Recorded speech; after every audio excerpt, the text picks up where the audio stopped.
Good evening, everyone. Welcome here as we get set for tonight's fourth race of the fifth season of the Upper Edge Racing Baadteshop Superspeedway Series from the high banks of the 3-mile iRacing Superspeedway. Second time we've been to this venue this season. A little bit of an audible call tonight. We were originally supposed to be at the 1.5-mile Atlanta Motor Speedway, but that's going to be swapping scheduling dates here with iRacing Superspeedway.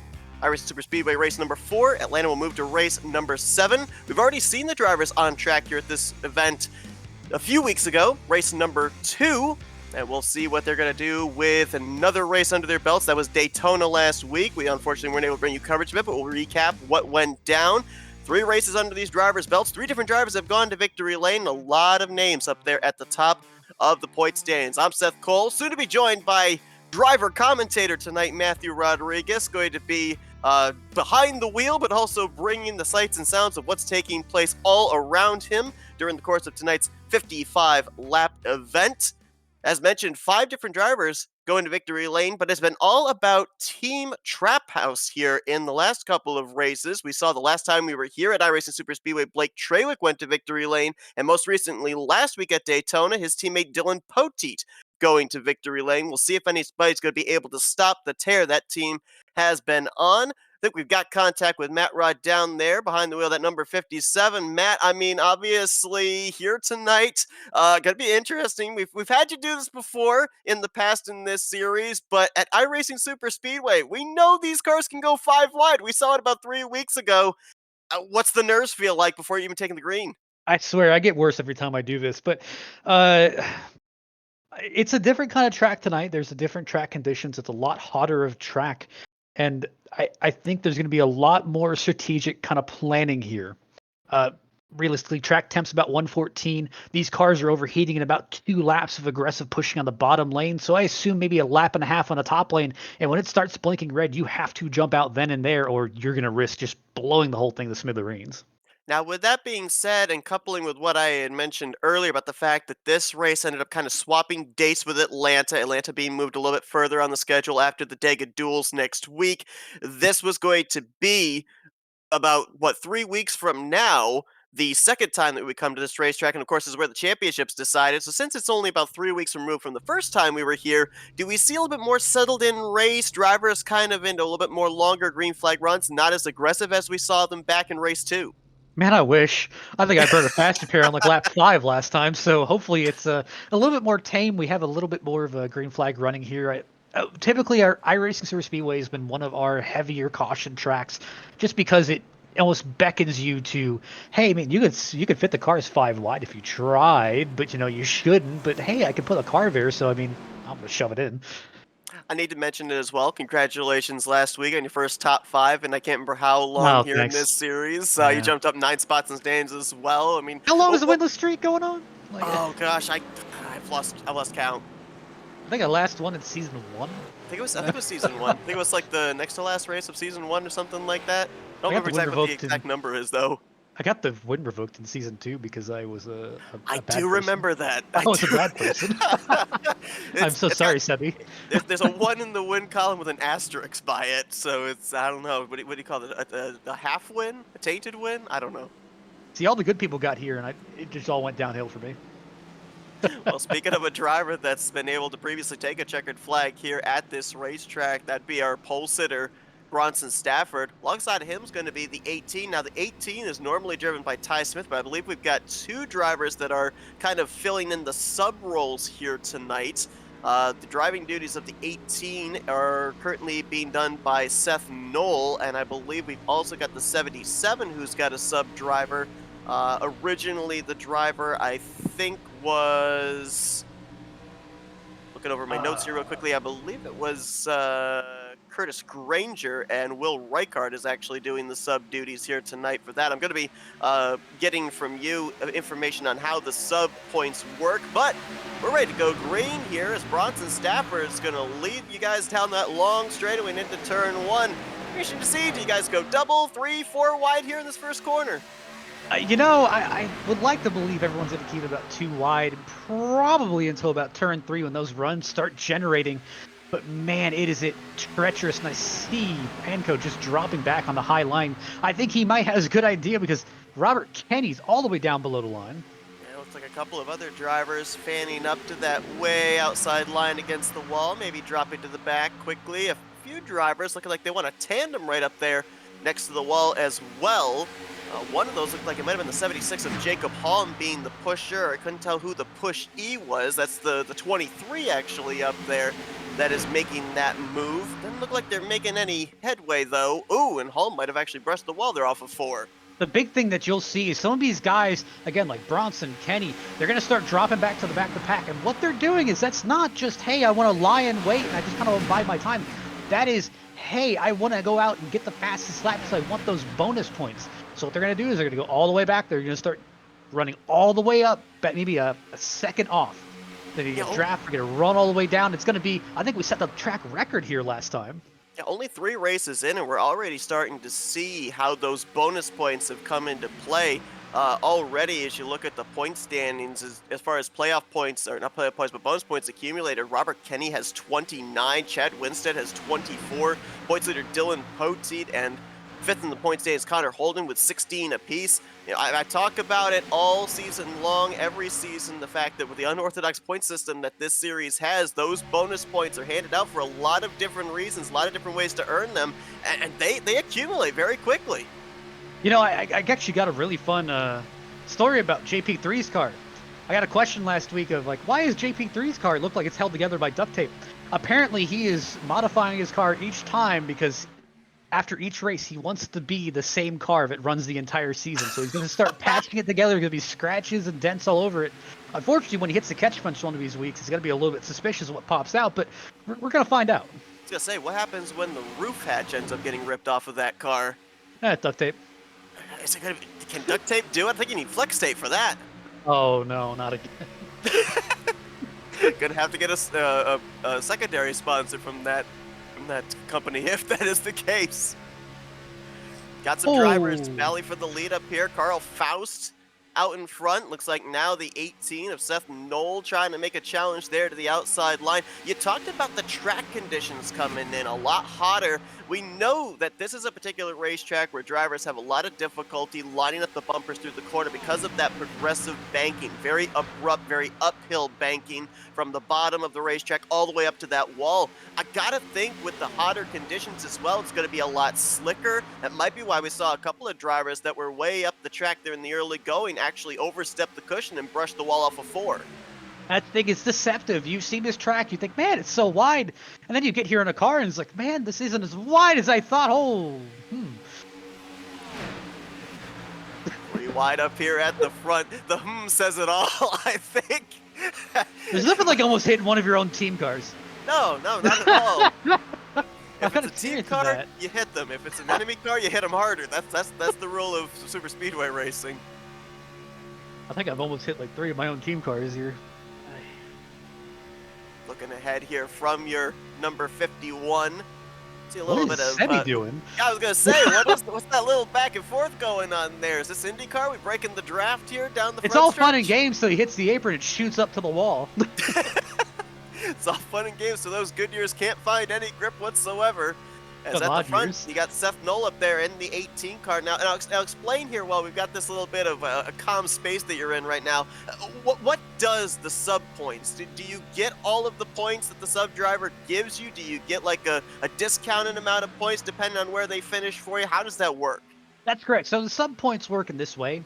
It's pretty much, think of like Ty Smith's situation. He went ahead and said, hey, I'm not going to be here this race. Or actually, I believe I was Holden, if I'm correct, on the 18 or... The 18, yeah, Ty Smith. Yeah, Ty. So Ty ended up saying, like, hey, I'm not going to be here. He elected Seth Noel to come in and step in as a sub driver. So he is collecting points. Seth is effectively earning 0 points out of this race. It will be like he never even started. If he wins the race, congratulations. He'll get the trophy. He'll get the honors. But the win would technically be credited to Ty in the situation. So it's almost like Ty is running the race just through the body of Seth. And from what I remember as well from the rule book, they are only allowed 2 subs during the course of the season. That's correct, and it's a bold strategy here because I know I believe there's 1 or 2 drivers that are burning it next week at the Dega Double, and like I said, that's 2 on 1 go. It's a huge risk versus reward there because again, you're putting your faith in the hands of someone else, and it's just really on the outside. Oh! That's the 23 of Cole DeRoser, and oh man, we got a car up that caught some air there. I think that might have been the 33 of Dustin Logston. Yeah, no, it was him. I can guarantee you. Jacob Halm there. Robert Kenny you can see back there as well. The 83 of Bastion Miller. Oh, well, there you are, front and center. Looks like that thing's seen better days. Holy. Well, we know Mike's Harder Lemonade is in a can. I think that can's a little crunched, ready for the recycling bin. You know, at least I made it to lap 7 this time before I had to burn to fast repair, so that's nice. Take a look and see what happened, because I believe it actually was contact between two drivers that were working together earlier on in this race, Cole DeRoser and Jacob Halm, and I think the two of them are going to get together. I don't know if I can't remember when it was happening live if they were battling for position or if they were actually working together and just leaned on each other. Yeah, there you see right there. Hard to tell from that angle if one comes down and one comes up, but man, that 33 catches a lot of air there. Does Dustin Logston had a great run at Daytona last week. I mean, just based off of the unorthodox point standings, he has only made one start with a bunch of drivers making 2 and 3 starts around him, and he's sitting 14th in the point standings right now. And, you know, Dustin really came out of the blue. I mean, remember, he popped into the series. I asked Mike, where'd you find this guy? And he's like, well, I ran Xbox with him a few years back. And he said he was interested. And I was like, oh, really? So it's one of those, you find diamonds in the rough that you just don't expect. How about this move by Bronson Stafford? Look at those hands there as he goes left to right, avoids the flying 33 of Logston, is able to keep his car in one piece.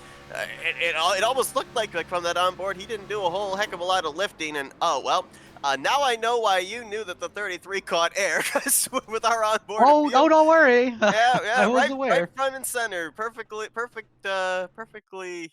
placed to know if that car actually did catch air or not and left the racing surface. So, what's the diagnosis? Is that fast repair worthy? You think That you're was just, fast repair worthy. So really the ah, big thing you have to worry about in these cars, and that's the main thing that I check, is these cars are a lot more of a tank than the Xfinity cars that we were running the previous season.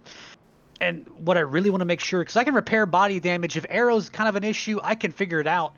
But if my RPM is all the way down below 1900, if it's around 18, there's no way I'm going to be able to keep up with the draft. If I have maybe a 1950 or 1980 RPM, I could probably still keep up with the pack. I'm just not going to be up to speed like the rest of the guys. saw that last onboard there with Matt Muir, and you saw ahead of him Bronson Stafford shoot through the gap. Matt Muir did a good job of getting through also with looked like no contact at all. Of course, Matt Muir, former winner on the season opener at Talladega, finished 11th the last time we were here at iRacing Superspeedway, and you got to think there's about another 2 or 3 drivers with the hits we saw there.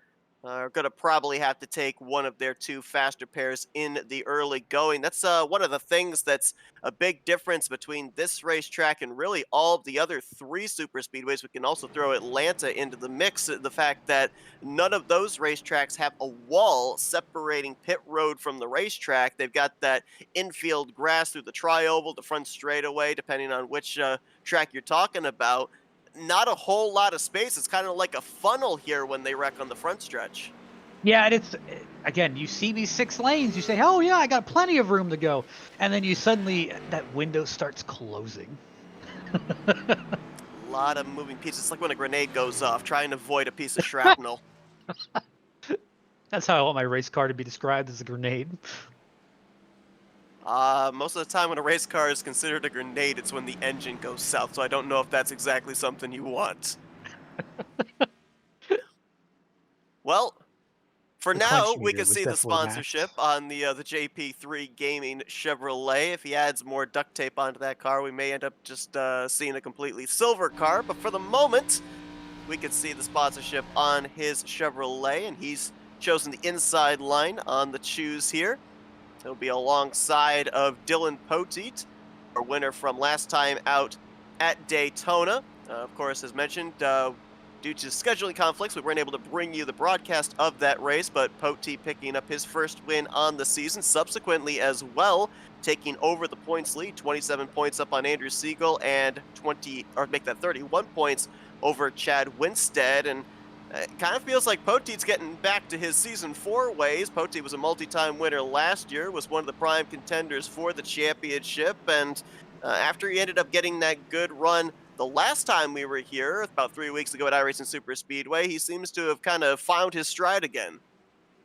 Yeah, it's one of those things where Poteet kind of got his groove back, but one of the big things that kind of rang home as a very, and this really comes bad from a competitor standpoint, unless I want an advantage, but confidence. Him keeping his confidence up and keeping his head in the game long term, that is going to be the big question. He can pull off flashy results. He's there at the end. He can survive, but can he keep it up? Poteet and that Dale Jarrett throwback. The USPS, not UPS. Poteet, a worker for the United States Postal Service, going to get us to the line after a good push from the 6 of Chad Winstead. And both of those throwbacks, Dale and Mark, I guess you could say, they're going to jump down to the inside line in front of John Poole III. Top side there falling to the back, going to be the 97 of Mike Tellier. And he'll fall in, looks like behind Jacob Holm. Charge there on the top side, Bronson Stafford and Shane Tyrion. This is going to be an interesting duo to watch, because I remember the last time we were here at iRacing Superspeedway, I kept saying keep an eye on those two, because they did it the last time we were here. They've done it in the past at this racetrack in previous seasons. They love that falling to the back and then tandeming to the front. But how much of that can they do based off of what you talked about before we went green? With the fact, oh, we got one spin into the pits. Saved it though. Doesn't look like caution's gonna fly. That is the 46, I believe, that spun. The scariest thing that really makes Stafford and Therian just really such a potent combo is the fact that they've known each other forever, and this is not the first time they've raced this car. They raced this car a lot in actually what was known as the UER Sportsman Series back in the really 2016. Like, they are no strangers to this car. They know how it works. They know its exploits. They know its in and outs. So realistically, if there's someone to be afraid of, it's those two. And they're trying to make it work up there. Also add Matt Muir and yourself up there. Looks like a Toyota party in that third lane. We're scary for a different reason. Oh, okay. Just to confirm, as you saw there, it was the 46 of Brandon Lambert that ended up getting spun down to pit road, was able to save it. Didn't look like he hit anything. Lambert coming into this race currently down in the I believe 29th position in the point standings. In the two previous starts, he's made a best finish of 17th, and that was last week at Daytona. Another thing that I need to kind of bring up here for a lot of people that are watching at home and are wondering, well, he's made two previous starts, and I mentioned about the fact that Dustin Longston has only made one start on the season. How is he running up inside of the top 15 in points, and another driver that's made multiple starts is outside of the top 20? Well, for people that don't know, the points payout, not counting any bonus points, you get from 75 points to 10 points payout from first down through 10th, but then 11th down through 20th get 5 points, and anybody else that finishes outside the top 20 gets 1 point. So it is a huge points gap of what is paid out if you do not deliver on a solid top 10 finish. And, just kind of looking at a few guys here that, have had a rocky up and down seasons. I almost see Robert Panko get turned. We saw that there too with that onboard with Logston there. He was my next topic of discussion, where Panko has had the fast cars and he's had the good runs, but just has never been able to really close out the deal because, hey, these last lap incidents, they just come out of nowhere. Same thing for Jacob Holm, where Jacob Holm is a fast guy. I mean, he just cannot catch a break when it comes to these accidents. Panko, he was the pole sitter for the season opener at Talladega. Always seems to have good qualifying speed and usually has himself up inside the top 5, top 10 most of the day. Looks like he's kind of adapting a little bit more of a laid-back strategy here this evening, maybe trying to keep himself out of trouble, stay around for the end, maybe kind of adjusting his strategy based off what's happened to him in the first three races of the season. Look at Bronson and Shane, my goodness. And up at the front, how about this? Blake Trawick has gotten himself up here into the conversation. The driver that took the checkered flag the last time we were here at iRacing Superspeedway for his first career win in the series. And if you're wondering what Bronson and Shane were just doing, Bronson just set the fastest lap. And of course, that pays out. That pays out points. Robert Kenny, I believe, ended up getting the fastest lap bonus point from last week at Daytona. Didn't translate into a great finish for him. I believe he ended up finishing last, 26th in that event, but was able to garner the 5 bonus points from fastest lap set. Now, for those that are looking at our current scoring pylon and then looking at the front of the field, Blake Treywick and the very familiar Cowmobile, or the Moomobile, I guess is what he calls it, it's not showing up here tonight. That number 25 SPI Designs car that you see is Blake Treywick, but unfortunately not the livery we're accustomed to seeing. So correlate that with the 56, and you should be good to go. As man, Chad Winstead coming down about 3 stories of banking, almost into the side of Treywick, as I think he tried to clear down along with John Poole III. I heard Poteet bike up about that. He was not at all pleased, and I've been the recipient of that one before. Here you see the 77. How about Reichardt up here having a good run? Mentioned he's in a fill-in capacity. And I think somebody's... Is Bronson just having some fun there? Is he just creating some smoke by brushing the wall, or what's going on there? A little puff off the right rear quarter panel for the 61. Realistically, the guy who has my eye here at the moment has to be Seth Noel. He has been dicing through the field almost effortlessly, all the way from the back, all the way to the front, goes all the way back. And it's not unheard of to hear a sub-driver take a victory. We had Carl Faust, I think, subbing in for Connor Holden last season. He took the checkered flag at Daytona, even managed to get really Holden into the conversation for the Final Four. I do remember that. Absolutely did a great job in that fill-in capacity. And of course now, with running full-time in the number 12 here this season, because of what he was able to do last season, really made it a kind of a question mark of what he was going to be able to do in regards to running for the championship. So far, he's been doing pretty well, as he currently sits in, I believe, the... well, actually, no, he's currently in the 25th position in points. I thought he was running a lot better than that, but season's still early, and of course, you mentioned it as well. Next week's going to be a doozy because, we've ended up having these rather lengthy races for these drivers, 55 laps here at iRacing Superspeedway, somewhere between the 50 to 70 lap mark at Talladega or Daytona. But next week, 2 races in the course of the night, some shootouts, some duels, some sprints at Talladega. So it's not a kind of settle in and wait to see what happens. It's literally a run it and gun it from the green flag to the checkered flag in those 2 duels. And that's the idea. And oh, Mike Taylor and Will Reichard, they maybe had some disagreements on space. I kind of wanted to branch into this before he lost the lead, but Poteet is no slouch when it comes to iRacing Superspeedway. I mean, he was in the shootout last season with Ryan Potter. I mean, Poteet did all he could to try and secure that championship, but just Potter was a little bit too consistent, and hey, he was there at the end. He managed the race. On board with Poteet, look at the movement there. Mike Taylor going to shoot the gap between Bronson Stafford and Will Reichert. Robert Kenny. Oh! Contact! There's Reichardt, and he's up into the wall hard. Down the track comes Chad Winstead, and that's going to get Carl Faust. Got another car that was flipping there as well down the banking. Looks like John Poole III. Oh, there's the 50. There, yep. I'm stuck. Oh, no. Oh, that's not good. Someone help a brother out. Push the 51. Oh, there we go. Whoa, there you go. There you go. Oh, she hurt. There you see smoke billowing out from underneath of Will Reichardt, the first car that got out of shape. Looks like Seth Noel also got a piece of that one. We go back and take a look at what happened. We saw it on board.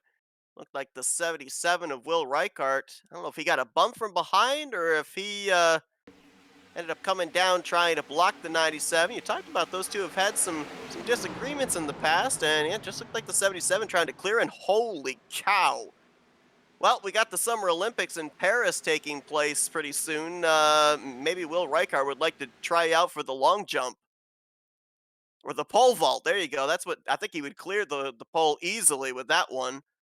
He definitely cleared the catch fence. And almost came down on top of, I believe, the 72 of Matt Muir's roof. Wild ride there for Will Reichardt, one of the drivers of our rookie class. Here's an onboard with Matt Muir, and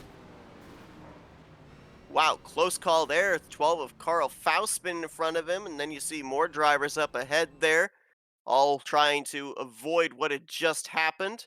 Man, I didn't know what I got hit by. Man, Winstead got rejected off that top line. Here's a look at it right here. Watch the 6. Bam! Oh, Right there, goodness. right into your lap. Well, that was a fun 18 laps. When you say, oh, okay, the laps. I thought you were gonna say that was a fun ride, and I was gonna say when you say fun, Eh, I mean, that's the fastest I've wrecked a car in a while.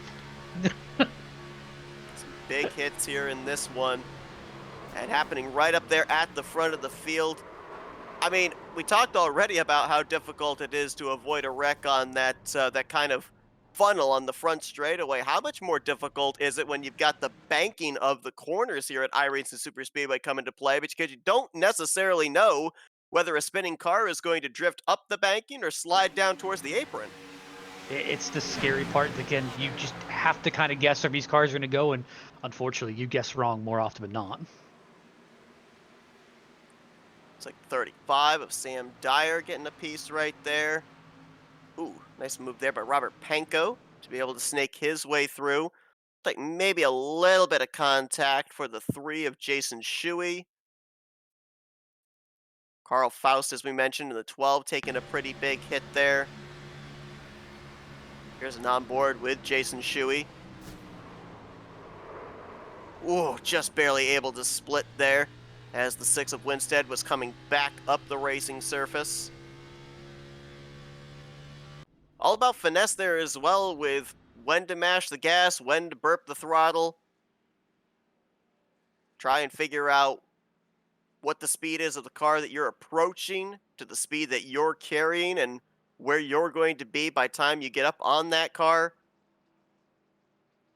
It looks like Blake Trawick's going to be the leader when we go back green. Trawick looking for his second straight victory here at this venue, and looking to snap the different winners on the season at 3. Right behind him, though, Dylan Poten, another former winner on the season, looking for back-to-back victories. We've got all 3 of our former race winners in the field here tonight, and to my knowledge, all 3 of them have been able to avoid the carnage of the previous 2 yellow flags. We're just watching the choose code here. Poteet takes low. And Bronson Trawick takes comes to high. pit road. Interesting. It's a bold choice. I would have thought that they were both going to more than likely line up together. A couple of teammates out of Trap House Racing. I would have thought they might maybe either line up nose to tail, or maybe take the front row and maybe pull off the okie dokie. But with Trawick coming to pit lane, obviously a little bit of varying strategies. I think Poteet has led a lap already, but maybe he hasn't. Maybe this was a call to get the 31 a lap led bonus point. So Poteet and Stafford, they'll be the front row. Panko and Kenny will be row number 2. Looks like Sebastian Miller is going to complete the top 5. Matt Muir will line up in 6th. Then John Poole the 3rd, Shane Tyrion in row number 4. Looks like Will Reichardt's dropping to the rear of the field, so that should move, I think, Carl Faust now up to 9th. And the 33 of Dustin Longston will be the top 10 when we get back green flag racing. We're nearing the halfway point. Only worked our second caution of the night so far. Still a ways to go as we take a look back from the HMR pace car. The 2024 HMR Tamarin. You can see right there as well, the track temperature, 114 degrees, blistering both figuratively and literally here for these Goodyears. And got to think the more circuits that we continue to turn here, and the more time the sun beats down the racetrack, it could continue to creep up before we get to this checkered flag, as Poteet going to bring us down here to the green. Little wheel spin maybe there for Bronson Stafford on that front row. Keeps it pointing in the right direction, and they'll sail it off into turn 1. Yeah, I'd say Bronson definitely did not have the car under him, but I think it may have just been a little bit of assistance. I see Mike Taylor shoot all the way down to that bottom line. Here's where you're going to start seeing lines formed, and here's where really kind of pick your brain a little bit. Uh, does manufacturer and team alliance really mean anything to you at this point, or are you just kind of riding around to see who you can find? Yeah, that's a good question because I mean, obviously, we ended up seeing the last time we were here, we saw Blake Trawick have a teammate to help him out. We've seen in the past teammates kind of work together up until the final lap, and then it's every man for himself. But I think you're right. The fact that we've ended up having a few drivers, some big name drivers that we see up at the front most of the time, have some damage in the early going here. They may be throwing up their hands, falling to the back, so that's causing drivers to have to call an audible, maybe find a new dancing partner up here until we end up getting around the 15 or 10 lap to go mark. Man, we are only 35 laps, or we're about 35 laps to go. And just, that is wild here. Already 3 wide. I mean, that is the perk of having iRacing Super Speedway. It's just a track where it has so many possibilities. And I mean, look at Will Reichert. Man died like 5 laps ago. He is here. He is indeed. He ended up actually falling to the back, more than likely an EOL for the contact that brought out the most recent caution, and already charging his way back up now into the top 5 as we get around John Poole the third. He's now going to make the pass on the 46. How about the 46? He ended up getting spun down pit road, lost the lead pack, did Brandon Lambert. That caution saved him, and now he's back up here, currently unofficially in the 7th position, up inside of the top 10. So a driver that really benefited from that yellow flag. Great job of saving it when he got spun off of turn 4, and new life breathed into that Toyota. And I kind of want to keep doing some of the driver spotlights here. I mean, it's kind of sad that he's running back in like 19th at the moment, but Sam Dyer, I mean, he has been someone who has impressed this season. And I mean that in the kind of the surprising sense of like his rookie season was marred by a lot of wrecks, a lot of kind of inconsistencies, but I mean, he has been there at the end of almost every race. Sam Dyer coming off his first top 10 on the season, 8th place last week at Daytona. Currently situated right now in the 18th position in points, 120 points out, but again, that doesn't mean a heck of a whole lot when you consider the fact that a driver heading into a season finale 70 points out still has a chance at the championship.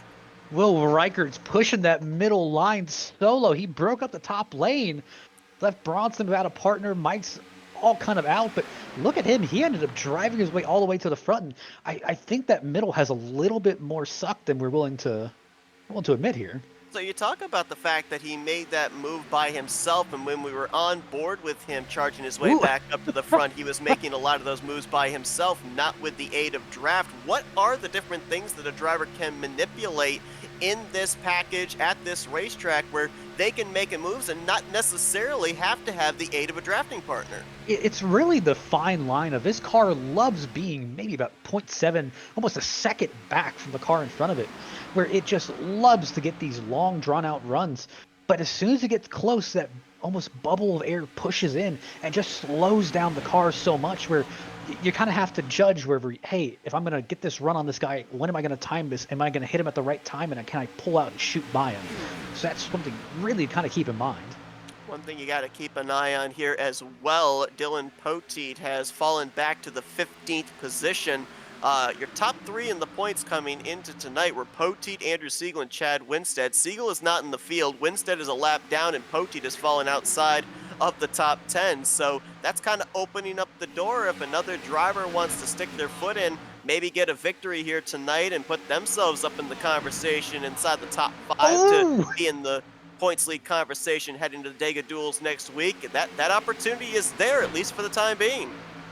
Yeah, wrecks can happen almost anywhere here. Just a little bit of a miscommunication between Blake Trawick and Cam Barnes almost caused the death of JP3. Look at Bronson Stafford. We talk about it in this series. There are no out of bounds. You can go below the yellow line, the double yellow line, whatever the super speedway would consider a penalty bound area. Bronson Stafford utilized all of that area there, down on the apron of the front straightaway to complete the pass around his teammate Shane Tyrion, and Will Reichardt was more than willing to follow him down there, testing the waters maybe for the last lap of this race. And that's the thing, like it's all gloves are off when we get to this last lap, and it's a question of, hey, who's going to have that run? Who's going to have it the right time? But also, what line is going to prevail? Because obviously, with this little bit of a hotter track state, that bottom line is going to prevail a little bit more easily. But if you get enough people on that top line who are dedicated to pushing and dedicated to working together, I mean, they could really make a run. And I don't think that we're seeing that because it just isn't late enough in the race. It just is not worth pushing and risking. Driver that was involved in our first caution of the evening, a couple of them actually up here at the front again. We saw the 33 up in the air of Logston. He's now battling side by side with Bronson Stafford for the race lead, and third car on that inside line is the 23 of DeRoser. He also was involved in the first yellow flag, been doing a good job here in his rookie campaign, up here inside of the top 10, back in the conversation also. And unfortunately, it looks like we have another driver to the garage. It'll be Jacob Halm pulling it behind the wall. He'll be done for today.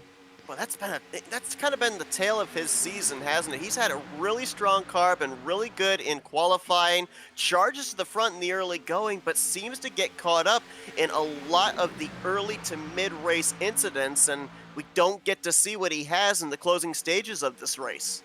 And I'll tell you, like, he doesn't have luck. And if I have someone to kind of compare him to, it would be Matt Muir last season, where Matt Muir, I think, hit the catch fence at every single super speedway we went to. There was not a race where he could have luck just on his side. I mean, he was in wrecks constantly, here, there. Just no rhythm. And obviously this season, he came out swinging. Faded off a little bit here, but it's just one of those things. The luck can change at just a drop of a hat. Where, 1 week you can be on top of the world, next week, unfortunately, you're finishing last place because you wrecked out lap 18. But, obviously can't give up just yet, because you could find yourself a streak after tonight heading into the Dega duels and in preparation for the second half of this season, and easily in the span of 2 or 3 races find yourself right back in the conversation of top 5 in points. Easily. And you just have a lot of room, and one win can change your entire outlook. I mean, look at, if I really want a good example, Poteet last week. I mean, he was someone who was up in points, but not up in the conversation, where that one win rocketed him all the way up to the lead. And that's the one win can change it so dramatically for you.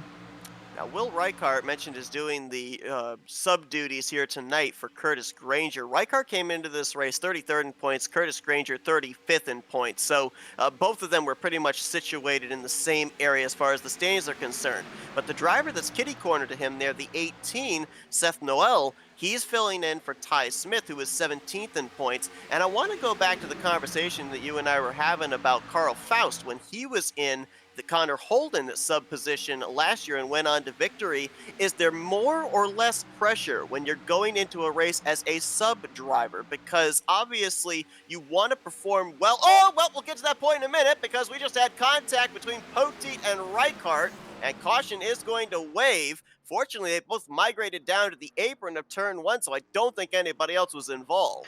Yeah, realistically, that just looked like a disagreement on space. Reichardt and Poteet both down in the apron there. You can see the left front damage on the Dale Jarrett throwback, little left rear damage as well. You can see a little bit of a ripple on the right front fender of the 77 of Reichardt. And here's a look at what happens here as Reichardt comes up, Poteet comes down. And again, very fortunate, one, that Poteet was able to keep that car going straight, because if he had spun, he probably would have come back up the banking and swept up other drivers. And also very fortunate that both cars went down there on the apron, because that would have more than likely been another corner wreck. And the first corner wreck we had here this evening, we saw a driver visit all 3 stories of the catch fence and then some. Nice job there by Will Reichardt. Get on the brakes, didn't get any more damage, nosing it into that inside safer barrier, and credit to everybody else that was around this also to be able to avoid, as here's the onboard with Poteet, who I think kind of got taken by surprise right there. Look at the hands as he's able to get that thing turned back to the right, keep it pointing the right direction. Bronson Stafford had to slow up there as he was nearly collected up in the incident, but I guess we could call it a mild one here for the third caution of the day. Again, though, another incident pretty close to the front of the field. Here's a look from the rear bumper cam of Bronson Stafford. And there you see the contact made. Stafford able to get on the brakes, comes back up the track. Everybody's going to give him the room necessary. And with the caution flying, everybody then starts lowering their speed down in preparation to pick up the pace car.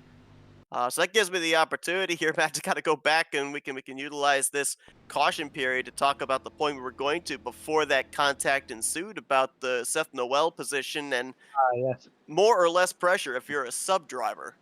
I mean, the biggest thing, and kind of keep this in mind, where it was very different circumstances. Carl Faust is coming in where Holden was a long shot going into the championship, and more or less Holden said, "Hey, just do your best, don't wreck, get as much points as you can, get me ready for iRacing Super Speedway." Because Holden was, I believe, he had computer issues. His computer actually full on melted. So he was working on getting a replacement, but he just didn't have it in time. So it was, "Hey, run these races for me, get me ready to run here." And he did just that. And I think having that sub driver confidence of, yes, there is something bigger where I could affect here, because it's not only you who can actually get impacted by here. It's you can impact other drivers who have been spending the entire season here, and no one wants to come into a series and cause chaos and just wreck half the championship drivers. That's not what your goal is. But being that sub driver gives you a little bit more leeway of you're kind of on the back foot, but yes, and then okay, they just determined that caution is a racing incident, so no one's gonna get EOL'd there. So good. So I take the opportunity here to take a look at what's been going on in our YouTube chats. Ty Smith cheering on his sub driver, Seth Noel, says he taught Seth everything he knows. Connor Holden, he's rooting for Sean Billman around these parts of Biloxi, Mississippi. And I know that you drove tonight, Okay. but you're also commentating, so I'm going to lay the commentator curse at your door. Okay. Jacob Holmes saying never to ask him if he's going to win a race again because 2 wrecks in the first 20 laps, and he had to use the faster pair on the first one. Buddy, I got taken out on both of those same wrecks, but there's a reason I'm not turning laps on this track anymore. But no, like I pulled him in because realistically, Jacob's going to get him one. It just depends on which one it's going to be. Now, one thing I'm going to be asking you here because I am curious and I do not know, and I'm also going to squirrel this away for when we eventually come back here with the championship on the line, is fuel numbers. These guys all come into pit road. We're going to be going back green, it looks like, with about 21 laps to go. Can you make it that far on a tank? How far can you actually go on a tank of fuel? Realistically, numbers is not really something that I was focusing on when I was in the car. Oh, man. Okay. The biggest thing when I was kind of you're out. Is that your philosophy? Yeah, because realistically, these cautions have fallen quite timely, and while we have historically had a lot of green flag runs where it turns into a fuel mileage race, I think we're more likely to see that next week at Talladega than we are to see it here. All right, another random question for you. We already know the 32's sponsor is duct tape. Does it say Nerd as the sponsor there on the 33? I mean 32? No, on the 33. Oh, actually, I think it's like. I think the hood says Nerd. Oh, actually, I think it's I believe Dustin Longston has a broadcasting / gaming channel. I think it's called nerdytubes.gg. Ah, okay. I'd say I recommend going to it because it's actually a really neat website. I actually really like the design. But you rocking that Dale Jr. throwback, so I respect it. we've seen a lot of creativity out of the paint schemes here this season. A lot of throwbacks have been presented. I believe, if I'm not mistaken, that the 18 there of a Seth Noel. Forgive me if I have this incorrect. I don't remember the year, but I believe there was a Jeff Green car that was driven, an AOL Jeff Green car back when they had the whole Looney Tune things, and I believe that 18 is a throwback to that specific car. I could be wrong. You got to put some respect on Panko's scheme. Just imagine that horse replaced by a red goose. Wow. All right, now you've got me curious. I also love how JP3 has a carbon fiber hood. I mean, with that past tech, Did you see the front of JP3's car? I did. I did see Well, that. Lamau. Pretty sure that would pass tech.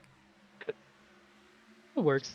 I love too how that car is slowly falling apart, but yet he still's got the funding to be able to have purple hubcaps. Hey, look. It's kind of one of those like furniture row situations. There you go. Yeah. And look at that outside lane charge. My goodness. Now, if I'm not mistaken, I believe that Blake Trawick did not get the lucky dog under that caution. I'm checking to see who it I was that think did get the free pass. I think it went to Chad Winstead. Oh, was it Chad Winstead? Okay. I think it went to Chad Winstead. I could be wrong there. The scoring has still got him as a lap down. I think he and may have was- went 2 down. Oh, did he? Okay. Okay, I missed that then. Maybe it was I thought he Trawick. was. A+ reporting here. Yeah, we'll figure that out. But at the moment, the scoring still has Chad Winstead -1. So if that doesn't change, then he would obviously be in line for the next free pass. Should we get a caution? As this got that is- tandem on the outside line there. Look at the Toyotas. 5 of them up there. And this is the real kind of test of like, you find your friends wherever they are. I mean, the top line, they're all friends, they're all teammates, they know what they're doing. But that bottom line was a 33, 18, 4, 32. They may know each other through one shape or form, but more or less, they just kind of found each other on the racetrack and it's, hey, we're going to go. We're going to go as fast as we can. Now, is there a manufacturer that's easier to push in this particular type of a thing with iRacing as opposed to, an actual NASCAR? Because a lot of people will say, it's easier to push with the Ford because they got the flatter nose, or it's harder to push with the Chevrolets because they've got that kind of a point there on the front of the nose. Do you feel any of that here with the iRacing cars, or do they all push equally well? Definitely in the newer cars, you can 100% feel that difference in the nose. I mean, those Camrys are just a little bit pointy and a little bit darty, and those Fords are just great pushers. It looks like Seth Noel pushing it 3 wide. I've seen this before. And Mike Tellier's going to jump up there. I didn't know if he was jumping up to make it 4 wide or if he said, no, I don't want to be part of this, and he's going to try to fall to the back. But that middle line is going to bring Seth Noel as well as Robert Panko and JP3 to the front. Ooh, got to keep those bumpers lined up together there off of turn 4. Look at Carl Faust with a run. Looks like he drags the brake a little bit there to tuck back in line. He had a run. I think he could have had a shot there to take it 3 wide for the lead. Now, as this kind of fell, oh, Bronson turned.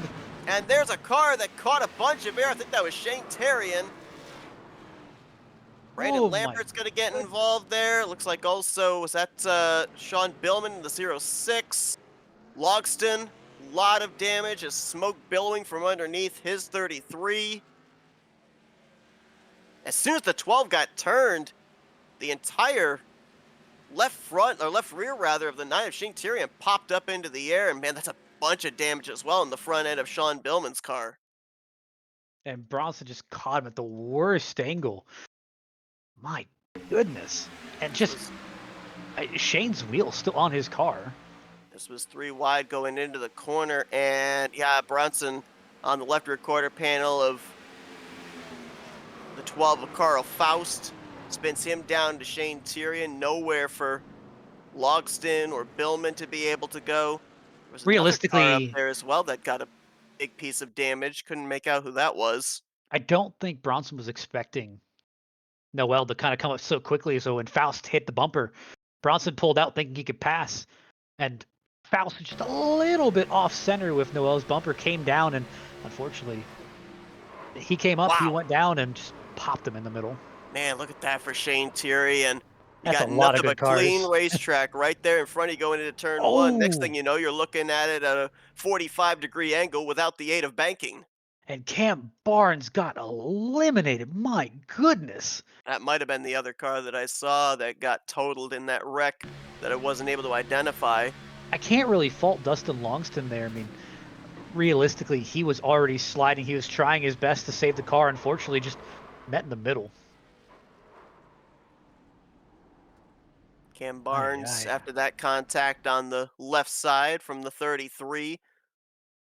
What about the splitter? How much does the transition there from the banking down to the apron affect that splitter? And if you don't repair it when you're on pit lane, how's that affect you for the remainder of the run?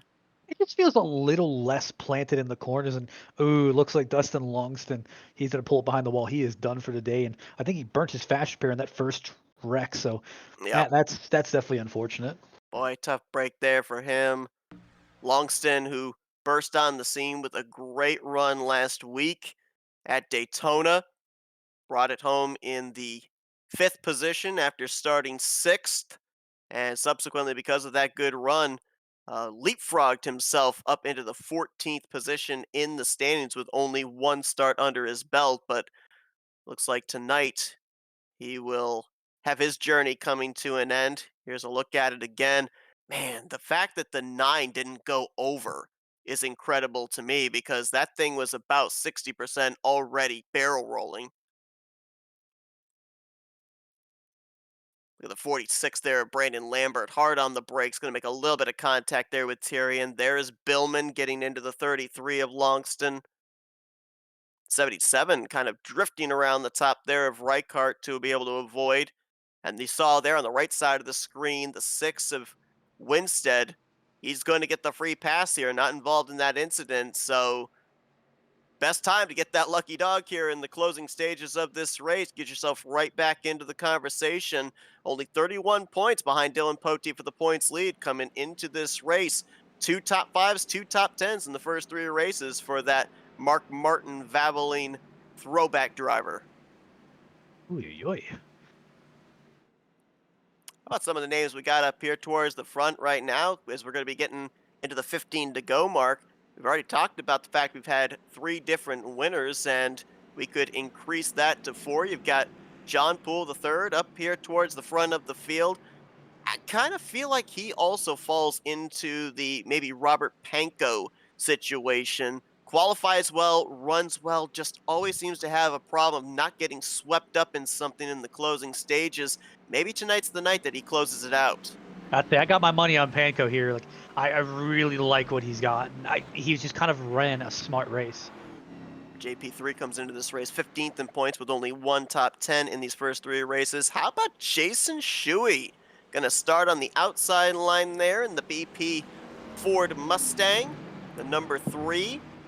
This has kind of been his MO ever since we've seen him here in the Baadteshop Superspeedway Series.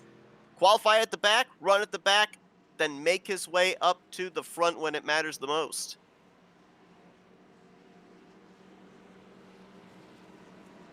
Blake Trawick, by benefit of the choose cone, I think he was going to be 6th, but now he moves up about 3 spots to 3rd. William Reichardt still very much in the conversation as he'll be on the outside of row 2 and 4th. Sebastian Miller there in the 5th position, and Robert Panko, the guy that you're apparently going to bet the farm on. Realistically, like I said, Panko's had a really bad string of finishes. Ended up missing last week due to just some issues, and realistically, I think that's a solid guy here to choose. And look at Jason Shu. Also, shout out to him being in a Mustang, but I don't think that's the right car. Yeah, I think, what is it, we're used to seeing him in that light blue Chevrolet Camaro, yeah. Mixing it up a little bit. Hey, maybe if he wins tonight, we'll never see him in a Chevrolet again. I don't maybe believe that. Maybe he'll be blue oval for the rest of time. He is the only person I've seen to cut that little indent off a Toyota Camry to put a Chevy nose on it. It looked nice. It looked nice though. So you're saying the Chevy Camry actually exists? I only thought I invented it. Oh, no, it exists. All right. All right. Well, green flag set to come back out. It's going to be with 14 laps to go here this evening. John Poole III on the inside, Jason Shu on the outside. Looks like both lanes going to start getting formed up as they enter into the corner, but Blake Trawick was able to get to JP3's back bumper quicker, so top 3 on the inside line will clear. Back to Sebastian Miller. And I can't confirm line, this time. Seth Knoll trying to clear as well. 100% Chad Winstead got that lucky dog, so he is back on the lead lap. There you go. So we've got a total of now, I believe, 20 drivers that are on the lead lap. It's like, as you mentioned, the 33 of Logston. Over already 3? Over almost 4. A lot of movement as they enter here into the corner. I love how we can count the lanes. 6 lanes available here, going into 1 and going into 3, but you enter into the corner in lane 2, you're probably going to find yourself in lane 3 by the time you get a third of the way through the corner. Because of the way this banking is and the high speeds these drivers carry, you have to allow for about a half lane or a full lane up from where you enter, because these cars slide up, and as we've already documented, the warmer track conditions here this evening are just going to exacerbate that problem. And this is so much more scary watching from that bird's eye helicopter view, because just looking at all this, I mean, you don't see this when you're in car. You just see the backs of the tops of the spoilers as you're riding behind. You're trying to guess where some of these cars are. You're trying to guess where the cars are going to end up lining up, and you just don't see this wad of giant metal. My goodness. I love that when we have you drivers up in the booth, because I feel like we hear more animation out of you when you're up here watching what's going down than when you're down there in the cockpit of these machines. Is that because you guys are ignorant of what's happening, or you're just in your happy place? You're in your office then? It's absolutely lovely whenever you're just mind your own business. I mean, you just see a sudden flash of color out to your left, and it's another car trying to come back out on track. So where did you come from? Oh man, you gotta wonder how we feel as commentators up here watching you guys out there. We're up here freaking out when you guys go 4 wide, and you guys are probably just down there like, this is fun. Who would be a good guy to pull at the moment? Let's see. Yeah, how eager do you think Poteet will be? He's riding at the tail end of this pack. He's just chilling. I think he's got time to talk. Hey, Poteet, this is Seth and Matt up in the Not Fox Sports booth. You got us? I guess. I'm in a little bit of a traffic jam right now. Oh yeah, we see here. You got a little bit to pull through. You have two pair. You have a pair of eyes and a brake pedal. Everything's fine. Are you sure about that?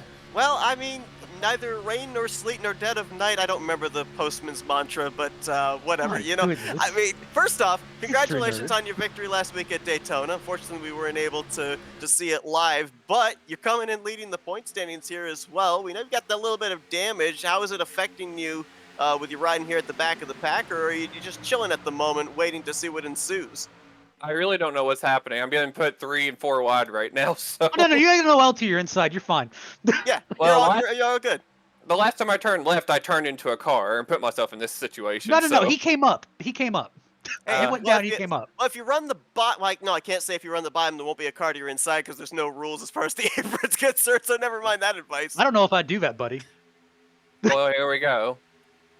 But yeah, it's not running as good as it was once. I still have the fast repair, so that's a thing. But yeah, it's fun, having a blast. I mean, we talked about the fact last year you were one of the prime contenders down the home stretch for the championship. This year, it seemed like as soon as you got that good finish here 3 weeks ago, you've hit your stride. You got that win last week at Daytona. You've been up front here this evening. So we got one down there on the apron. Looks like that might have been the 18. But you've been up here at the front this evening looking for back-to-back victories. I mean, the confidence level's got to be ramping up. Yeah, maybe. I'll go ahead and I'll let you go before you die. Wish you luck, buddy. I'm here so I don't get fined. Any last words? Man was in the danger zone. Yeah, man's hauling the mail. I'm trying to figure out how many postal puns I can make here before he eventually flips. Let's see, who else could I terrorize today? Oh, let's see. Who you got? Where's Matt Muir? Yeah. Oh, there he is. He's not in danger at the moment. No. You're doing a hell of a job. No, you're not going to say that. Hey, come Matt. on, we gotta hear the team communications, yeah, Matt. Hey, Matt, it's Matt and Seth in the definitely not Fox Sports booth. You got us? You're supposed to give me a warning. No warning. This is super speedway racing. There's no warnings. If you don't want swears, then you need a warning. But right now, currently kind of riding at the tail end of this, I guess we could call it the calm before the storm. One win in the bank, looking for a second one here. You've kept your nose clean all day long. We've been seeing you be able to avoid wrecks, come to a stop when some of them are happening right in front of you. Haven't had to use that fast repair. Coming into 8 laps to go, I mean, what's the thought process here to maybe get your second career win? If this is the calm, the storm terrifies me. So I said, what's your strategy? How are you gonna get up there? Well, we were trying to shuffle the 77 out since he's been a weapon. Oh! Whoa! No, Low! low. Keep low, keep low, keep low. You're good. Okay. Well, You didn't die, Matt. Good job. I feel we can take Fun. credit. Oh well, there's a car upside down, sliding on the banking there. Couldn't tell who that was. There's Jason Shue, Brandon Lambert. Someone was turtled. I think Mike claimed that. I'm trying to see back from our broadcast footage to see who that car was that was turtled. They kind of Michael Jackson down in the lower I third think of that our was screen. Brandon Lambert. Was that Lambert? Yeah, I'm glad that we weren't talking to Poteet during that time. Oh, Oh wait, no, it was Poteet. I think we did. Oh, I'm just gonna give ourselves an attaboy, a pat on the back. I think we did a good job spotting Matt through that wreck. good job, you say. He didn't die. Oh well. Well, There's yeah, the car that went Poteet. upside down. It was Poteet. Poteet's done, and Wow. that's a huge hit. I'd say, back being serious a little bit, that is a huge hit for him because realistically, you look at him, he is the points leader here. But he does have his faster pair still. He told But us he's when got to we do. had him. He's got to do that 2-minute tow back, and that's. Oh gonna be a no, huge that's hit. right. He's hoping, realistically here, he's hoping for maybe staying one lap down at minimum and taking that faster pair and hopefully getting a caution right beforehand. And, maybe. And it's going to be tough. Another big driver involved in that one in Bronson Stafford, former winner here at iRacing Superspeedway, collected up in that one. Here's on board with Poti. Let's see if the camera survives. Man, Brandon Lambert. Holy cow! Are we taking off to the moon or something? Because that's what that looked like. I went to Disney World last year, did Mission Space. That kind of reminded me of the Mission Space simulator. So Poteet, unfortunately, going to have to take that tow. That's going to cost him valuable time on pit lane. This, of course, the biggest racetrack, the longest racetrack that we run this season, 3 miles in length, so a longer tow than it would be if we were at Talladega or Daytona, or of course at Atlanta. So Man, there's Stafford with we a got some windshield full of Poteet. we got some words for Poteet if you'd like me to share them. Are they safe for the air? They are safe. I've cut out the part that isn't safe. Oh, okay, all right. He reports that is the commentator's curse if he's ever seen it. Is that the commentator's curse? I don't know. He wasn't with us when it happened. True. It was Everything right was before. fine as we were talking to him. Technically, it wasn't. And wasn't we our weren't choice. talking about him when it happened. So I don't think we take credit for commentator's curse on that one. Technically, it wasn't our choice to push it 4 wide. So Yeah. I already paid for that. Man, look at Brandon Lambert. Wow. Oh man, then the 77 Caught there as again. well of Reichardt getting not only 1 but 2 shots there to the windshield roof area, and I'm pretty certain that Will Reichardt has already taken on a faster pair, so I'm trying that to think could be if his day done. I'm trying to think if Bronson even has a faster pair left to use. I don't think Bronson's been involved in a wreck yet, has he? I don't know. That's actually something I haven't thought sure about. he hasn't. I could be wrong. I'm pretty sure he hasn't. I'll tell you, who did a heck of a job getting through that wreck was Robert Kenny. Kind of the seas parted for him. He had about a half dozen cars that were to his outside, a half dozen cars that were to his inside. I He was also able to did get through all of them. I also did learn that zinger that Matt had prepped when he came in was a golden horseshoe comet. Oh, okay. I feel like we were his golden horseshoe right there. I still think we get credit for coaching him through that wreck. So we're gonna get this restart with less than 10 to go. At least for in regulation as well. Let's bear in mind that we do have unlimited overtime green-white checkered attempts as, looks like the top 3 Unlimited, all like I gonna said, take that we're gonna figure out how many it's gonna take to finish this race. Yeah, absolutely. The last time we were here at iRacing Superspeedway, I believe we ended up doing And I've got some really all good news for 55 you. laps in regulation. We didn't actually have to use an overtime. Poteet is 1 lap down. 1 lap down. Okay, so if Same we with Brandon Lambert. He is 1 lap down too. So it is a battle between those two if a caution comes out to get that lucky dog. Bronson, however, is currently 2 down. So he is going to be trapped way back in 20th. That's Okay, going to so be an uphill battle. think safe to assume Stafford did not have a faster pair available then if he's -2. Well, his car looked fully fixed, so I think he had that fast pair, but I think he had to tow back. Oh, did he really? Okay. All right. I don't know, for some reason when I saw that car, it looked like it was not damaged enough where he would be able to drive it back, but maybe not. Yeah. This is gonna be sketch. There's a I lot don't of think red, white, and blue up here at the front. Got the I don't iRacing think pace car, the Mobile One car, and the Valvoline car. we're definitely not done wrecking. I just don't see JP3 getting off the back bumper of Panko. I'd say those two, like I said, I could see them going hand in hand, so they're going to be a tough duo to beat. Same thing with Cole DeResters. Like I said, or this, did I say his last name right? DeResters? DeRozier. I'd say Cole, either way, Cole's going to be hard to beat because realistically, those three cars can work in a great trio together. I've seen it before. And on the outside line, you've got kind of a mismatch between Chad Winstead, you got Matt Muir, you got, I believe that's Carl Faust up there too. So it's going to be a tough one. Here's the thing, though. You talk about those two sticking together, but you also talked about the fact that the weather conditions make it difficult on the pusher to be able to keep that tight draft for fear of the engine overheating. So with it being here now 4 laps to go, can they stay linked up together for 12 miles? That's the big question. I honestly am not sure, but you see Shane Therian and Robert Kenny pushing it 3, Carl Faust trapped in the middle, and it's kind of a battle between the top 2, between Panko and JP3, and then Chad Winstead and Matt Muir, but it doesn't look like Matt can get up to the back bumper of Chad. Also got DeRozier down there on the inside line, Sean Billman on the inside line there, Sebastian Miller.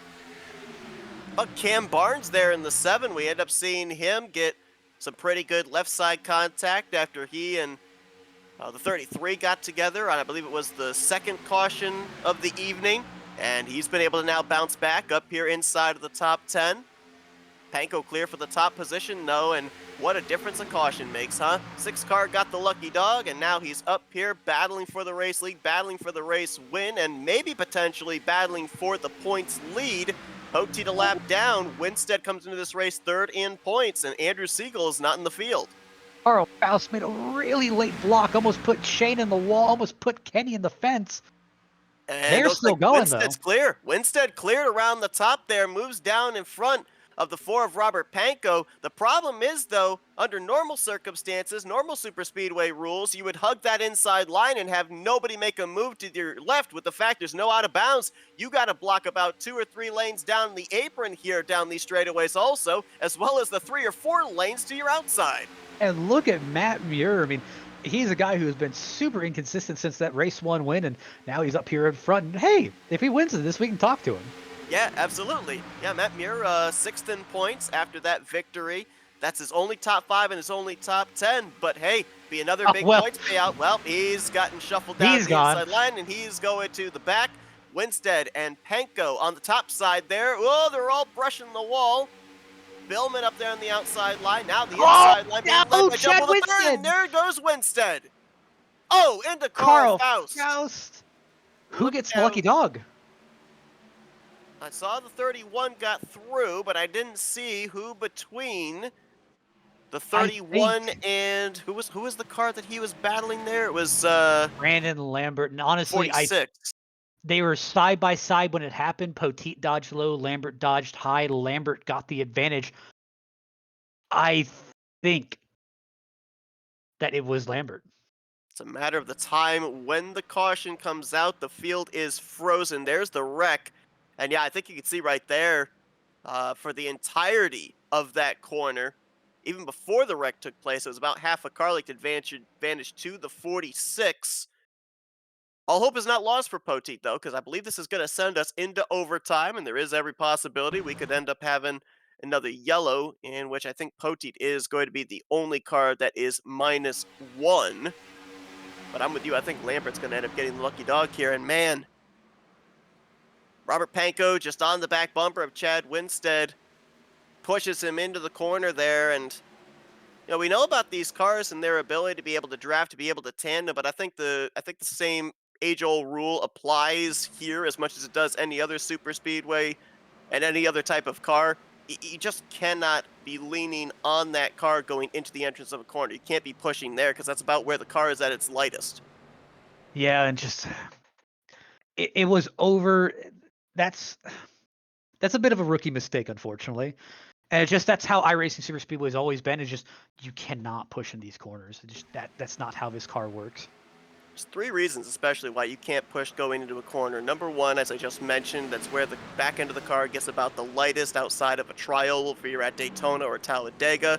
Number two, it's very difficult to get the bumpers lined up because more often than not, both cars going into the corner are going to have slightly different lanes in their entry. And so if you're just slightly off on the bump, it's going to send the car in front of you around. And number three, even more so here than any other racetrack, but you go into a corner at a super speedway, you've got that banking that you enter into, and that scrubs off a couple of miles per hour on the race car that's in front first before the second car. So there's going to be actually about a mile per hour difference, and that's going to send the front bumper of that second car into the back bumper of the first car. Easily so. I mean, and what I really want to kind of bring home here is like this is not, and yes, Brandon Lambert did get the lucky dog, but this is not anything bad upon Panko here. These cars kind of lull you into a sense of security where you can push anywhere, you can just slam draft. I mean, you don't have to worry about anything, and these cars just they almost encourage it to where you get to these situations where you're pushing someone in the corner, you think it can hold it, and just unfortunately it can't. So there you see on the top left on our scoring pylon, 58 laps now, as we are going to be going into overtime past the regulated 55 laps. Our first attempt at an overtime green-white checkered. Usual green-white checkered rules apply. If we end up getting back to the white flag, next flag will end the race. They race back to the checkers. But if the field and the leader does not get back to receive the white flag and the caution comes out, we rack them up and we do it again. And when we get to this portion of the race, Matt, this is when it is the most important of when drivers were able to save their fast repairs. If they had to utilize their fast repair in the early going, they don't have it available here in the closing stages, more than likely the next wreck that they're involved is going to be the end of their night, and they won't be able to be in the hunt for this victory. But if they've got that fast repair on standby, we've seen at this racetrack, with these cars, with this package, drivers can work their way. They can tandem their way from the back of a lead group all the way up to the front in the matter of less than a lap, so they still have a shot at this victory. Robert Panko out in front, going to be the race leader. Be interesting to see which lane he chooses for this upcoming choose cone. He's got Sean Billman behind him in second, John Poole the third in third. And then it looks like Sebastian Miller and Cam Barnes going to be the top five. Looks like the 4 takes the bottom. Looks like the 06 takes the bottom. JP3 will take the top. The 83 will go to the bottom. And to the outside line is going to be the 5th place running machine of Cam Barnes. Looks like Matt Muir takes the top, so he'll be restarting in 6th. Robert Kenny will be the 4th car on the inside line in 7th. And we'll see who it was that took the outside line here to slot into 8th behind the 72 of Matt Muir, but maybe no more so important than in the closing stages as to which lane you choose for the choose cone. It's like Jason Shu was the car that took the outside line and will restart in the 8th position. There you see back there the 61 of Bronson Stafford. Stafford multiple laps down, but he can be the proverbial X factor in this one. Maybe push a teammate or a fellow Toyota to a victory here tonight.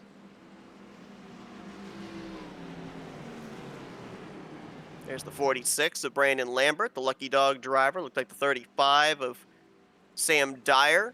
Might have come down pit road, may have done a little bit of extra damage repair here. Going to start the tail end of the field as getting ready to go back green here for our first attempt at an overtime green-white checkered finish. It's Toyota versus Chevrolet on the front row, and a Chevrolet and a Ford in row number 2. Can Robert Panko, who's been very strong in the early stages and middle portions of this race, but not been able to close out the deal, finally be able to get one and increase the Different winners here in season 5 to 4. Green flag back in the air. Let's see if they can make it back around to the white. The big thing here, you got Robert Panko on the bottom, and what some people may be scratching their head over is Panko technically was the cause of that caution, but he is still up front. So, Seth, remember how we had that whole talk about exploiting the rulebook? Mm-hmm. Technically, the rulebook was exploited because a different car claimed the accident. Oh. Interesting. So technically, it's legal. It won't be legal next week, but it's legal right now. Okay, well, find that gray area in the rule book, I guess. Sean Billman has got himself clear for the lead. Is he going to be able to get down in front of Panko? No, he's not. I think he had the option if he wanted it. Panko will charge back to the bottom. Blake Trawick pushing him there as it looks like the 4 is going to clear for the top spot, and they are indeed going to make it back here to the start-finish line. It's official. We're racing back to the checkers. Look at Sean Billman, Seth Noel. These are two guys who've kind of been working around all day, but just never been up there to finish a job. Mike Tellier up here in the conversation. In the 97, JP3 going to shoot up the gap between him and Robert Panko, but Billman with a rear deck lid full of Seth Noel. Oh, look at the push here for Tellier from Robert Kenny. We're going 4 wide, maybe 5. Tellier going to get to the outside of Billman. JP3 looked low. Oh, we're not going to make that corner. Oh, nope, we're not. Panko up into Seth Oh, Matt Noel. Muir. And Muir hard into the wall. Now it's going to be Kenny versus Tellier versus Billman coming back to the line. Kenny's got no help. Billman's with the 97. Now Billman looks low on Tellier. There goes Billman. There goes Kenny. All by himself is going to be Mike Tellier, who's going to pick up his first win on the season here tonight at iRacing Superspeedway. I think it's Sebi who got second. I think you're exactly right. I think it was Miller who got and second. Sam Dyer, P3. Did he get third? He started shotgun on the field on that last restart. My goodness.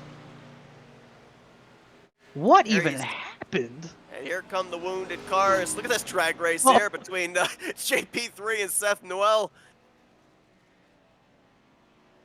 Gotta get everything you can. Every position matters, right? You gotta get everything you can. I mean, there's a difference between, what is it, 15th and, no, not 15th, 20th and 21st. It's a difference of 4 points, a 5-point payout to a 1-point payout. But how about Mike Tellier? Missed the first couple of starts of the season. I believe, if I remember correctly, either his wheel or his pedals hadn't arrived or something. He hadn't gotten them hooked up. So he ended up starting a little bit behind the 8 ball in terms of points. But here tonight makes up for it, as he's going to be able to burn it down at iRacing Superspeedway. His first victory on the season. I'd have to check back, but I believe he is a former winner here as well at iRacing Superspeedway in a previous season of the Baadteshop Superspeedway Series, but it's his first victory of Season 5, as he's going to do a little Polish victory lap burnout.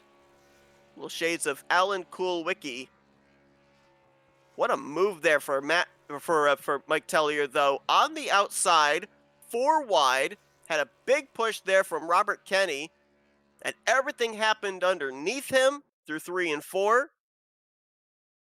Fortunately had the drafting help there from Sean Billman as he was battling Robert Kenny off of turn 4's exit. And then Kenny and Billman get together, and that cleared the playing field for Mike Tellier to be able to waltz away with this victory. Here's a look at it again. Coming to the white flag, they're lined up on the top side there. Tellier with his teammates, Matt Muir and Robert Kenny. Gets the big push here into 1 and 2. Watch all the movement that takes place down below him there. John Poole the third, shooting up the gap. Panko to the inside there, 3 wide, 4 wide behind them there, with Trawick and Kenny and Muir and Lambert. And then watch this move right here. There's the block by Seth Noel. Tellier goes to the top, Kenny goes with him, and watch how all this here, I mean, right there, the 06 could have gone up the track and collected the 97, but he didn't. Right there, the 4 comes up the track, gets the 18. There were a lot of opportunities for drivers to sweep up into Mike Tellier, who was on the extreme outside line, but it never happened. And right here, look at this block by Tellier on Billman. Billman then gets hooked in the right rear quarter panel by Robert Kenny, and there is absolutely nobody, as far as the eye can see, for Mike Tellier to have to defend against for the last 100 or 200 feet to the start-finish line as he picks up the checkered flag here tonight. Tellier came into this race 15th in overall points, 2 previous starts, 1 top 10 finish in those previous starts. No doubt this is going to put him up at least in the top 10, maybe even the top 5 in the standings. We'll have to wait and see after all is calculated based on where everybody else finished, as from second place on back, there were a lot of raggle-taggled machines, smoking, badly damaged, fenders missing, noses missing, doors caved in, that all tried to muscle their way back to be able to finish the best they could. There you see the 83 of Sebastian Miller, the 35 of Sam Dyer be able to sneak their way through. Shane Tyrion's going to squeak through for fourth. Looks like Blake Trawick, who won at this racetrack last time we were here, is going to complete the top 5. Everybody trying to bob and weave past the cars that wrecked from turn 3 all the way over here to the exit of turn 4 in the restart zone area leading to the start finish line, trying to get every position and every point that they possibly could. Here's the onboard with Sam Dyer. Take a look at this from turn 3 all the way over to turn 4. Got it right down the inside line. Some contact on the right side. That's okay. Kept it pointed in the right direction. At this point in time, he's in line to finish in the 5th position, and then there you see the wreck that has Kenny into the inside wall and Billman into the outside wall. He'll pass them both, and we'll be talking with him along with Sebastian Miller and tonight's race winner, Mike Tellier, in just a moment here. 4th different winner on the season, and now Toyota ties Ford with 2 victories so far here this year as well. And what a precursor to set us up for the second half of the season beginning next week with the Dega duels. Let's go down and see if we can get a word with our podium finishers here tonight. How about a guy that we were just in the driver's seat with on that last onboard? Brings it home in the 3rd position tonight. See if we can dial up Sam Dyer. Hey, Sam, it's Seth up here in the FRM booth. You got me? I got you. I'll tell you what, right place, right time. You must have had a bowl of popcorn there in the car with you, because you started shotgun on the field there on that final restart. And next thing you know, the C's part, the smoke clears, you're crossing the line in the 3rd position. Couldn't have been as easy as it looked, though. Oh, no. I mean, I saw Bronson. I knew he was a lap down, so he really wasn't a factor on positioning-wise. So kind of used him up as an extra 4 more tires to get through that mess. But it certainly was saw an opening, take it, and I saw the apron, said, I'm going to use this, and then somehow hit the backstretch and thought, okay, I'll take a 5th place finish. And then they started wrecking in front, coming across the line, so I'll take 3rd. Coming into this race, 18th in the point standings. Got your first top 10 last week at Daytona, but first top 5 here tonight. We know that obviously the higher you finish, the more the points payouts are, and a points payout like this can definitely put you up into the hunt for the points lead. I mean, this has got to do a lot for the psyche heading into the second half of this season. Really on a streak right now. Yeah, I mean, it's I kind of take this as redemption for the first race of the season, where I felt like I should have gotten a 5th place finish. It didn't pan out that way. And then, like I said, got my first top 10 last week, getting this top 5. This was kind of make or break coming in tonight. I was like, okay, I'm either gonna get a top 5 finish or my season's done for a championship. So this certainly makes it feel like, okay, I still got a chance to go for it. So kind of came into this race kind of looking back at the notes from the previous race we had here at race number 2, but we had the mitigating factor, the difference being the weather, a higher track temperature that you drivers had to deal with here this afternoon. Did you feel that difference from the last event to this one? I think I didn't feel it as much because I accidentally used my fast repair under our second caution. So I was in defensive mode the whole entire night of just trying to keep the car underneath me in one piece. So I didn't really get a chance to bump draft or feel that difference. So I didn't really get that chance. I think a lot of the other guys felt that a lot more than I did. Well, great run for you here tonight. Well done on getting through the carnage on that final lap to net the podium position, third place here tonight. Sam, before we let you go, you've been up here before. You know the drill. Floor is yours for thank you, sponsors, and shout-outs. Yeah, it's been a hot minute since I've been on FRN, but it's I want to give a huge shout out to Sky Motorsports guys and Bronson for sure for letting me use up that vehicle through that wreck. Big thanks to my parents as I have them on the side of my car, and to anyone that got caught up in that wreck throughout any point of this race that I might have touched at some point. Sorry about that, but good luck everybody for next week. Sam Dyer, and that's a third-place performance here this evening at iRacing Superspeedway. He'll look to keep that momentum going as we head into the Dega Duels next week. Congratulations on the great run there, Sam. Thanks, Seth. Let's see if we can now dial up the driver that brings it home in the second position. A very similar circumstance as well. He was in line to finish fourth, finds himself in the runner-up spot after what happened off of turn 4. Let's see if we can dial up Sebastian Miller. Hey, Sebastian, Seth up here in the FRN studios. You got me? Hello, how are you? Well, man, I'll tell you what. A lot of times in super speedway racing, you got to be good. A lot of times you have to be lucky. Looked like you were a little bit of both there on that final restart. Starting about, looked like around the 7th or 8th position on that restart. A lot of stuff happening up in front of you. How'd you get through it all? Well, I don't know. I just picked the wrong line there at the end, pushing Billman up top, got hung out, and then had to kind of just settle and hope I could miss the wreck, and got a little sideways trying to avoid all of it, and ended up coming out of there P2 somehow. We ended up seeing you very much so in the conversation the second half of this race. Maybe kind of looked like you were hanging back, kind of preserving the faster pair or preserving the race car overall in the first half of this race. Was there anything from the previous race we had here 3 weeks ago that had you maybe have that strategy coming in? I knew that the track temperature was different from last time that we were here with the little bug that's going on, but just feeling out for the runs that we could get, just seeing, you know, if we could preserve the car for the end. We had to use the faster pair a little early in the race, but at least we're able to have that and, you know, rebound from that. Yeah, netting your second top 5 on the season, your first one back in the season opener at Talladega. Came into this race 12th in overall points, and we saw you down the home stretch of last season be a factor up inside of the top 10 in overall points, making a push there for the top 5. I mean, here this season, looks like we're seeing that same consistency as you try and make a push for the championship. What's the confidence level now heading into the second half? Second half, just make sure that we keep everything clean and that we're there at the end. Try and get as many bonus points as we can. I know that's always goes a long way, you know, for the championship, but just making good, smart runs, not doing anything stupid, and keeping our nose clean. Over the onboard, we're showing right here some good, smart moves made in the final 3 miles here for you to bring it home in the second position. Going to net some really good points as well. Going to have a good, solid point standing position heading into the Dega Duels next week. Congratulations on the great performance here tonight, keeping that nose clean and sticking it around till the end. Before we let you go, we're giving the opportunity to thank some sponsors and do some shout-outs. Yeah, I just want to thank everyone, you know, Sean Billman, Henry Clay, and I want to shout out the guys in Biloxi. The Swamp is holding it down at the casino tonight.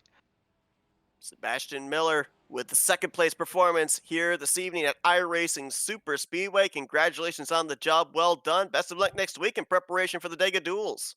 All right, thanks guys. Y'all have a good one.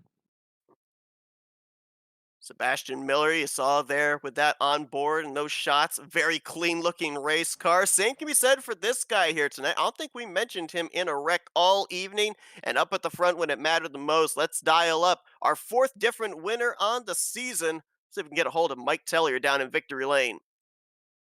Hey Mike, Seth up here in the FRM booth. You got me?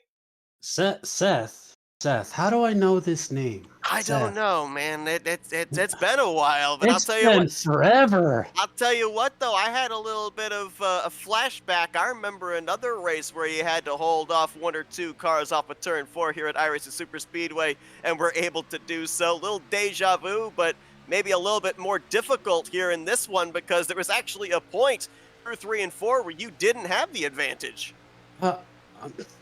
Seth, I didn't have the advantage all race long.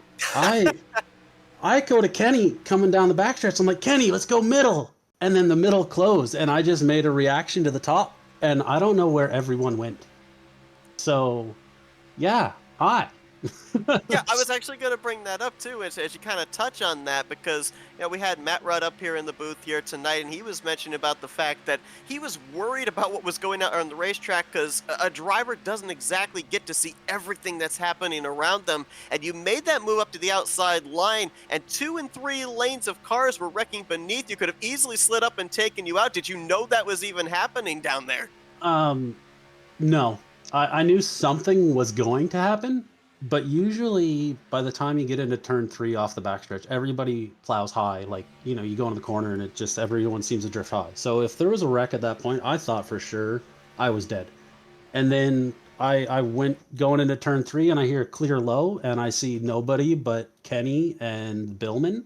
And I'm like, I'm a block Billman. And then Kenny had the preferred lane, in my opinion. He was side drafting me. I thought for sure he had it, but it looks like he got gap whacked pretty hard. And then a silly move, thinking Billman was going to go low onto the apron as Billman came high, and somehow I win this race by 3 seconds. So I'll take it. It's been a season and a half, 2 seasons since I was up here talking to you in victory lane. It's been far too long.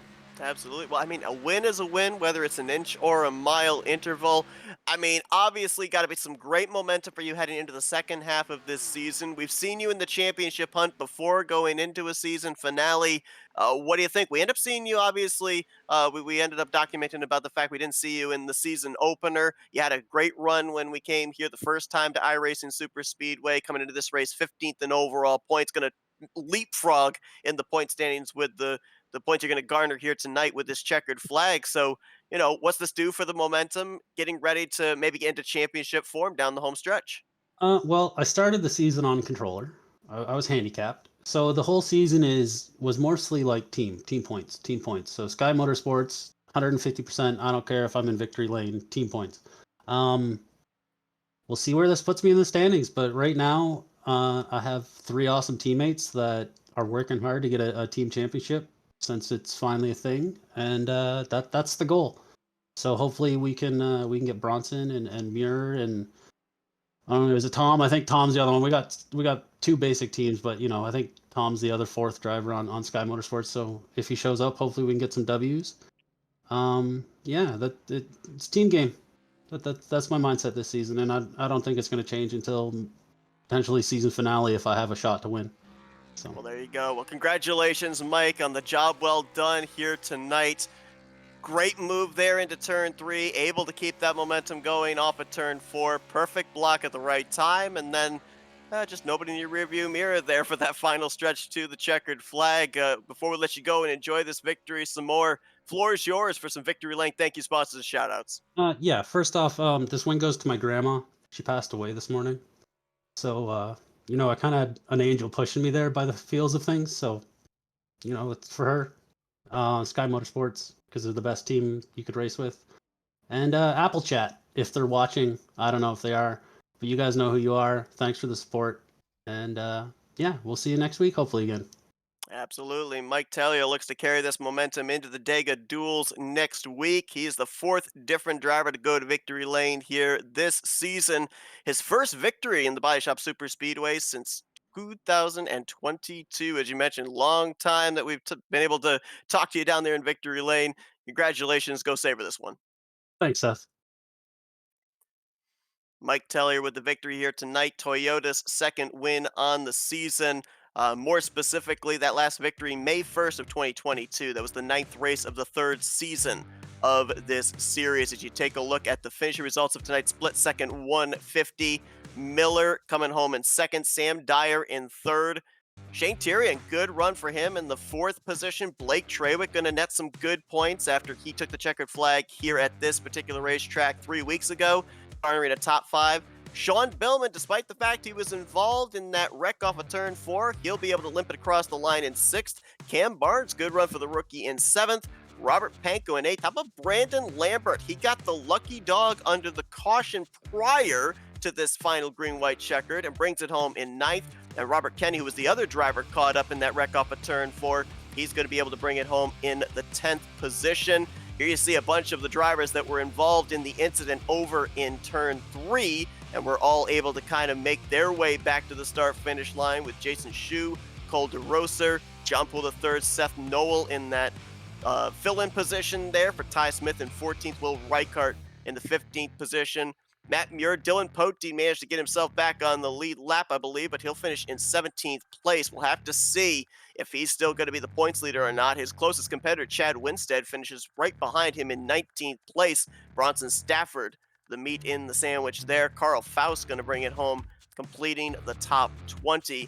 And then these drivers did not reach the conclusion of this race. Dustin Longston, who looked like he was going to have another good run off the heels of his debut last week at Daytona, he finishes behind the wall. Jacob Holm, who was involved in 2 early incidents, finishing in 22nd. Our in-race commentator, Matthew Rodriguez, we ended up seeing some pretty good shots from his onboard. He wasn't able to reach the conclusion, finishing in 23rd. Looks like Joey Chapman did not make the start of this race.